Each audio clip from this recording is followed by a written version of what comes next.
And then I seemed to progress to another stage where I no longer had to go through that ceremony of giving thoughts to Holy Spirit. I began to look at thoughts as just thoughts.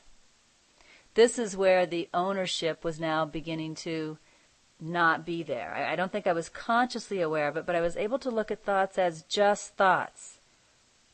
I didn't feel they were me. They didn't define me. They weren't mine. They were just thoughts. And this is where I began to observe thoughts without an emotional reaction. I could see a hate thought come into my mind, and I was able to just see it as a hate thought, but there was no longer the same personal identity connection to the thought where it created an emotional reaction in me. I was ashamed of the thought, for example. And once I was to that point, the next step, Holy Spirit started teaching me the next step, and that was to see the thought as completely meaningless.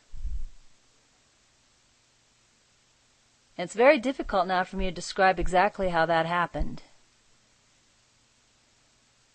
But I will tell you that I practiced a lot with my brothers, because at one point, if I saw the ego in me or I saw the ego in my brother, I didn't like it. I didn't like it. At some point, the Holy Spirit helped me to see the ego as meaningless, so that it didn't matter if I saw the ego in me or the ego in my brother.